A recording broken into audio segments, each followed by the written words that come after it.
Milwaukee doesn't usually come to mind when people think about organized crime. Chicago has the outfit, New York has the five families, but Milwaukee. Yet for decades, this Midwestern city was home to a sophisticated crime organization that reached far beyond Wisconsin's borders.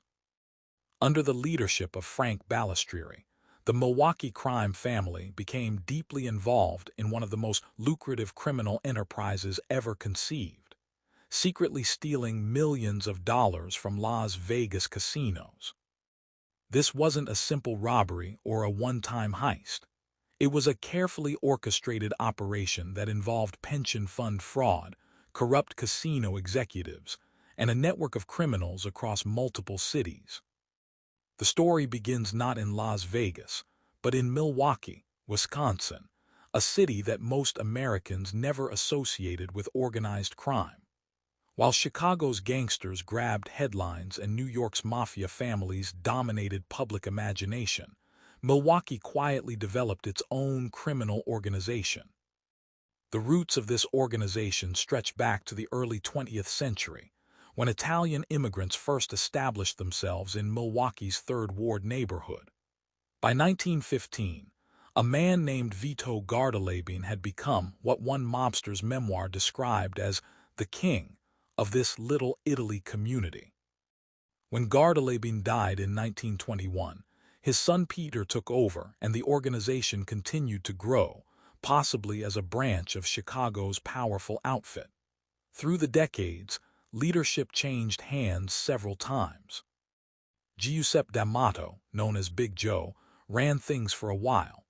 Then came John Alioto, who would prove instrumental in shaping the organization's future in an unexpected way. Alioto had a daughter, and when she married a young man named Frank Balistrieri, the trajectory of Milwaukee's underworld was forever altered. Frank Balistrieri was not your typical gangster. Born in 1918, he actually graduated from Marquette University and even briefly attended law school there before choosing a different path. The FBI had files on him dating back to at least the 1950s, when informants described him as one of the leaders in the Italian-American syndicate in Milwaukee, with strong connections to Chicago and Kansas City. An FBI report from 1958 noted that Balistrieri was considered one of the leaders in Milwaukee's syndicate and had strong connections with Chicago and Kansas City crime organizations. A 1960 FBI memo described him as a lieutenant of the Italian organization in Milwaukee, a group that coordinated criminal work and could make members available for criminal undertakings anywhere in the country. Balistrieri's marriage to Alioto's daughter positioned him perfectly to take over when the older man retired. On December 27, 1961, a social function served as the official induction of Balistrieri as the new head of the Milwaukee family. At the time Balistrieri became boss, he was already overseeing a lucrative loan sharking racket and held a monopoly over illegal sports betting in Milwaukee. He also had significant influence in the vending machine business. But Balistrieri was ambitious. He wanted more. He imposed what criminals called a street tax on gambling racketeers and several legitimate businesses in Milwaukee, essentially running a protection racket. The Shorecrest Hotel on Prospect Avenue became one of his properties, and he frequently conducted business from a table at Snug's, a restaurant on the ground floor. Throughout his career, Balistrieri maintained a wide range of legal and illegal business interests: nightclubs, restaurants, strip clubs, vending machines, and of course, gambling. But Frank Balistrieri's ambitions extended far beyond Milwaukee, and as the 1970s began, an opportunity emerged that would allow him to tap into an almost unlimited source of money: the gambling palaces of Las Vegas. The key to this opportunity was a young, ambitious businessman named Alan Glick. Glick was only in his early 30s but had big dreams. He saw Las Vegas as a business opportunity, a place where he could build an empire.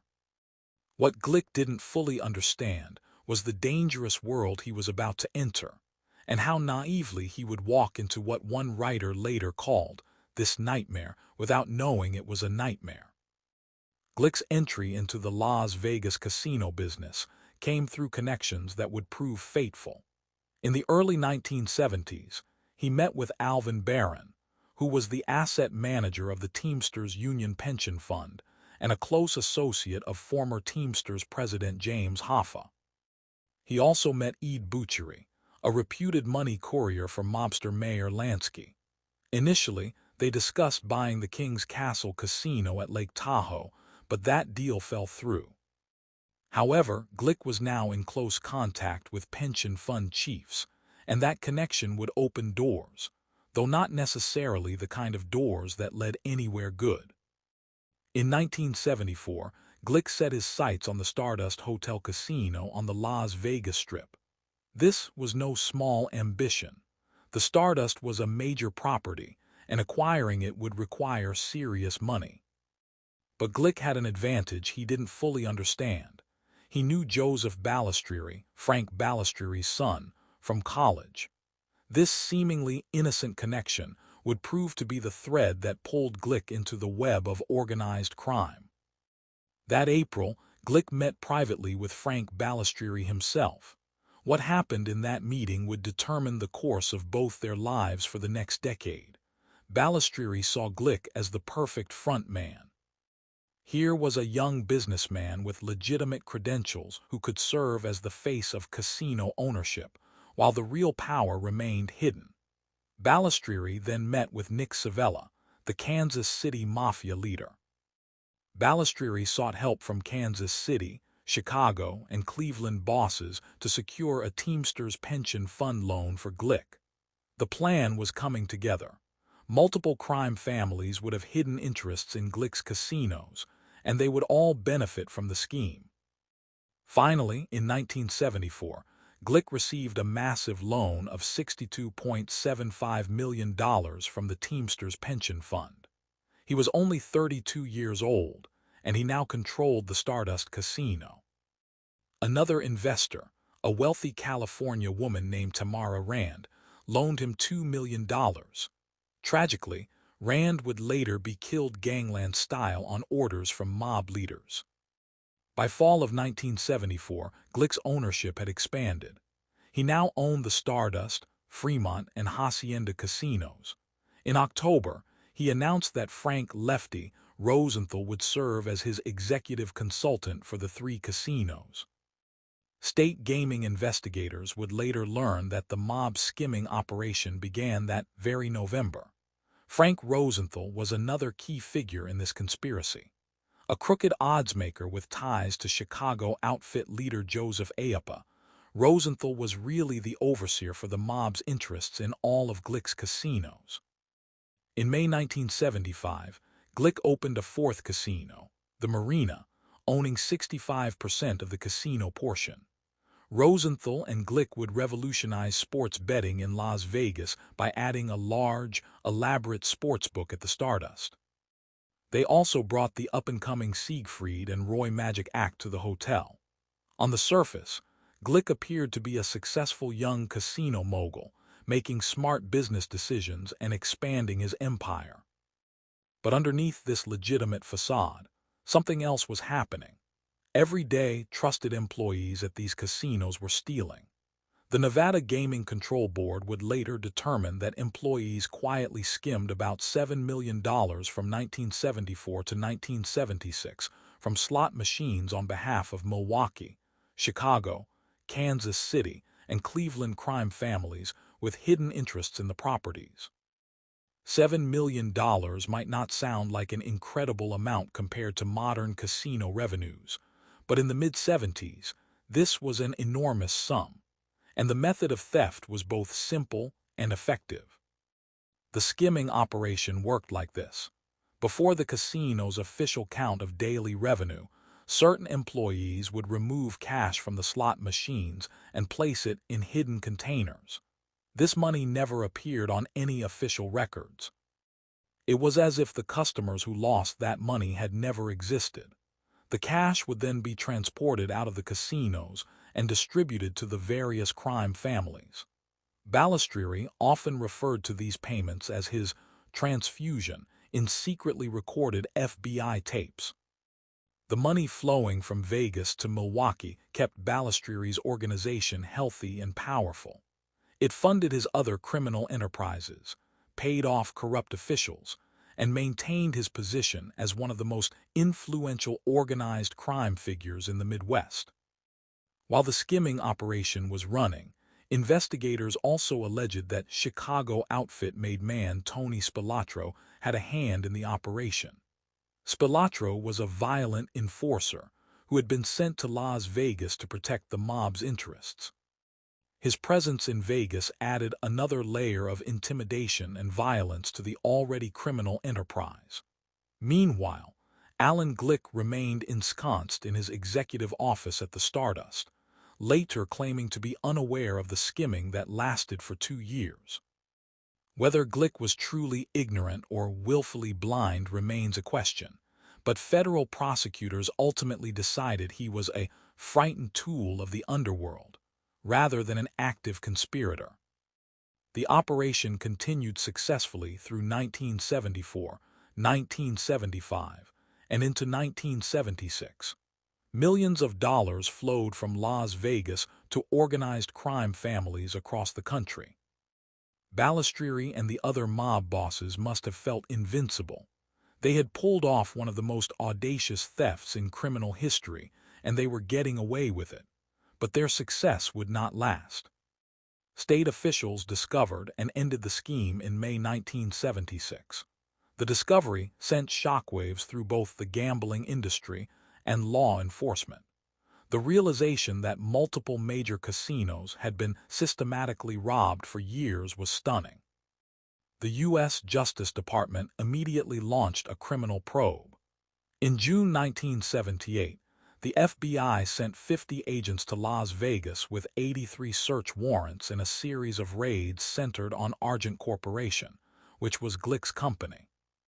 The raids were based on wiretaps and other evidence that investigators had been collecting. The FBI had been listening to Frank Balistrieri's conversations, secretly recording his meetings at the Shorecrest Hotel.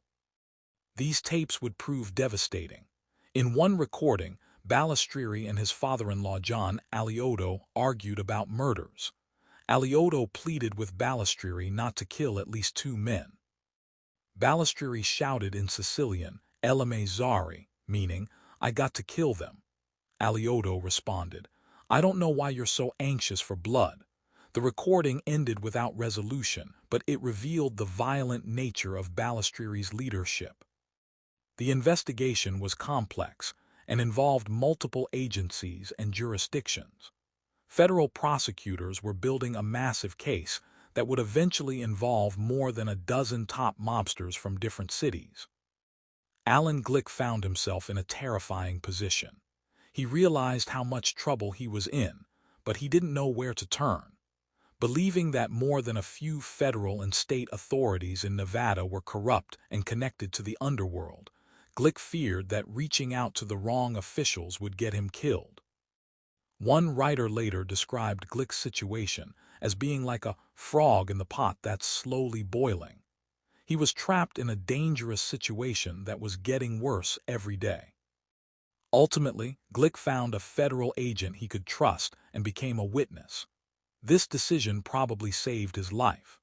Glick swore he was not aware of the skimming, and federal prosecutors never charged him criminally in return for his cooperation as a witness before 2 federal grand juries.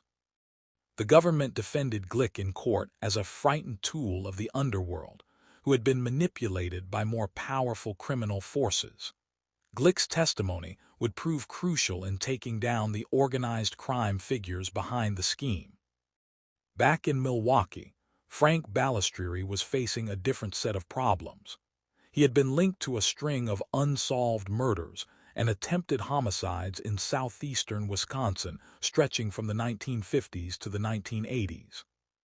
These included the murder of strip club owner Isidore Pogrub in 1960, jukebox distributor Anthony Biernat in 1963, restaurant owner Louis Fazio in 1972, August Maniasi in 1975, and August Palmisano in 1978.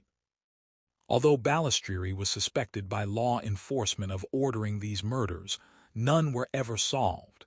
He was never convicted of murder. However, the Vegas skimming case was different. There was extensive evidence, including the FBI tapes, testimony from witnesses like Alan Glick, and financial records that traced the stolen money. In September 1983, Frank, John, and Joseph Balistrieri were among 15 mobsters indicted in relation to the skimming of over $2 million from casinos in Las Vegas. The legal process would be lengthy. The Balistrieris and 6 other defendants went on trial in federal court in Kansas City beginning in September 1985. The trials were a massive undertaking. John Frank, who served on the Organized Crime Strike Force for the U.S. Department of Justice, was the lead prosecutor in a pair of 6-week trials held in 1983 and 1984. The cases were made possible by years of work, including an FBI investigation that brought Agent Joe Piston to Milwaukee while he was working undercover as Donnie Brasco. The same undercover operation that would later be immortalized in a movie about the New York Mafia had also touched the Milwaukee investigation. As the evidence mounted against him, Balistrieri must have realized that fighting the charges was futile. On December 31, 1985, Frank Balistrieri pleaded guilty to racketeering charges related to the skimming of profits from the Stardust and Fremont casinos. He was sentenced to prison. The saga ended in 1986 with convictions and federal prison terms for more than a dozen top U.S. mobsters, including Milwaukee boss Frank Balistrieri, who had pleaded guilty, Chicago outfit leaders Joseph Ayuppa and Jackie Saron, Carl DeLuna of Kansas City, and Milton Rockman of Cleveland. Frank Balistrieri had been imprisoned once before, from March 1967 to June 1971. Now he would spend most of the years from 1983 to 1991 behind bars for his involvement in the Las Vegas skim racket. The man who had once ruled Milwaukee's underworld, who had imposed street taxes and ordered murders with impunity, was now just another federal prisoner. His sons John and Joseph had also been convicted. The Balistrieri criminal empire was crumbling.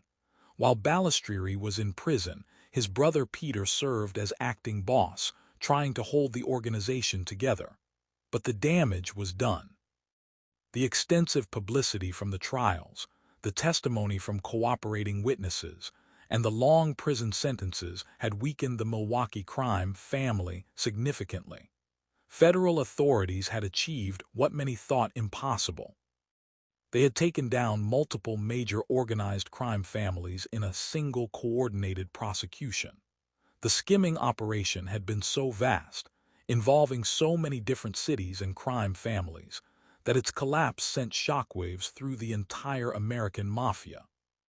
The story of the Vegas skimming operation would eventually reach popular culture.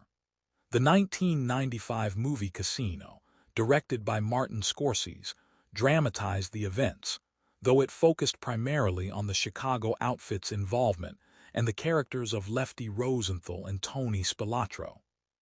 Few people who watched Casino realized that Milwaukee's Frank Balistrieri had played such a crucial role in the real events. His involvement was actually cut from the film.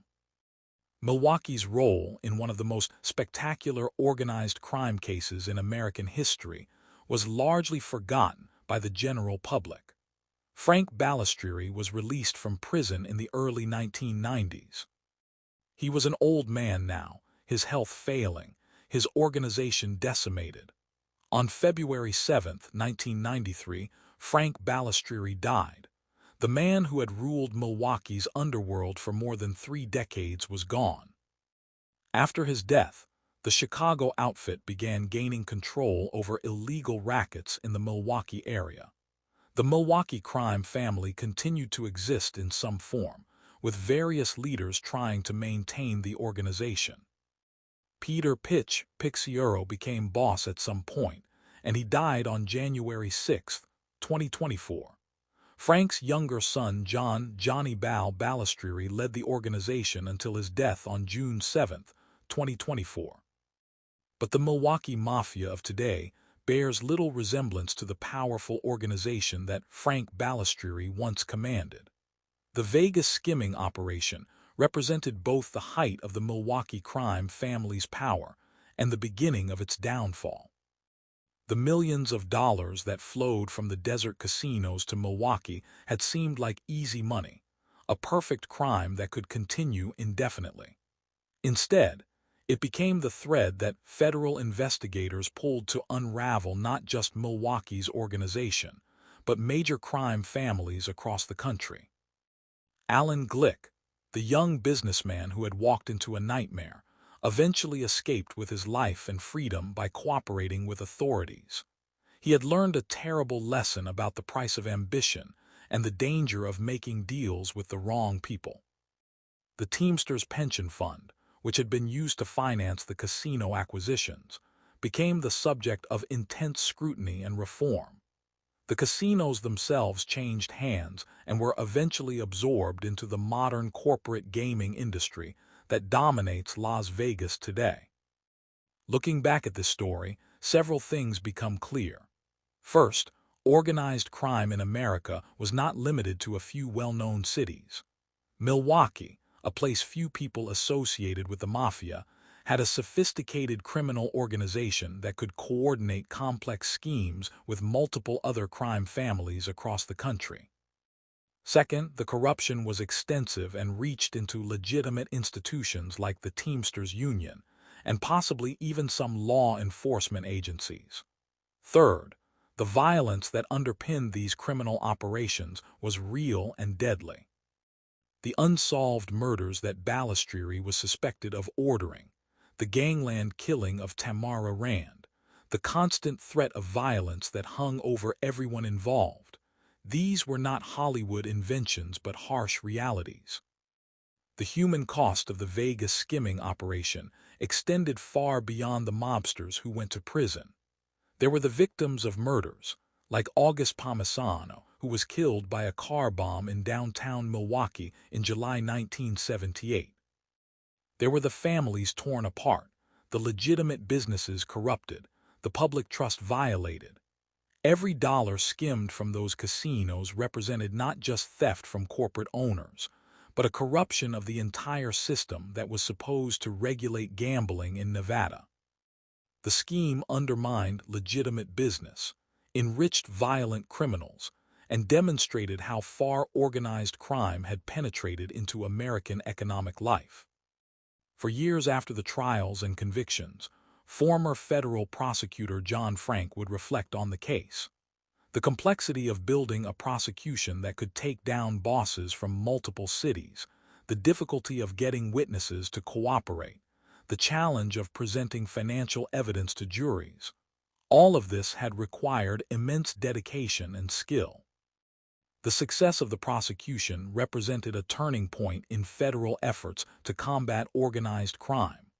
The use of RICO statutes, developed specifically to target organized crime enterprises, proved effective in ways that traditional criminal charges never could have been. But perhaps the most poignant aspect of this entire story is how ordinary it seemed at the time to those involved. Balistrieri went to his table at Snug's restaurant and conducted business. Glick sat in his executive office at the Stardust and made decisions about sportsbooks and entertainment. The casino employees who skimmed the money probably told themselves it was just part of the job. Everyone involved had normalized behavior that was fundamentally criminal and corrupt. The banality of evil, as one philosopher called it, was on full display in the Vegas skimming operation. Today, if you visit Milwaukee, you can still see the Shorecrest Hotel where Balistrieri held court. If you visit Las Vegas, you can walk past where the Stardust once stood before it was imploded to make way for newer developments. The physical locations remain, but the world that existed there is gone. The Milwaukee crime family, once powerful enough to coordinate a multi-million-dollar theft from Vegas casinos, is now a shadow of its former self. Federal authorities have largely dismantled the traditional organized crime families that once dominated American cities. Yet the story of Frank Balistrieri and the Vegas skim reminds us that organized crime was not a myth or an exaggeration. It was real, it was dangerous, and it reached into corners of American life that many people preferred to ignore. The millions of dollars stolen from Las Vegas casinos represented just one scheme among many that these organizations ran. For every crime that was prosecuted and punished, how many others went undetected? For every murder that was solved, how many remain mysteries? In the end, Frank Balistrieri's legacy is one of greed, violence, and the ultimate futility of the criminal life. He died at age 74, having spent many of his final years in prison, his organization in ruins, his family name synonymous with organized crime. The money he skimmed from Vegas is long gone. The power he wielded over Milwaukee has evaporated. The fear he inspired has faded into history. What remains is a cautionary tale about the American dream turned nightmare, about legitimate aspirations corrupted by criminal methods, about how the pursuit of easy money can destroy everything it touches.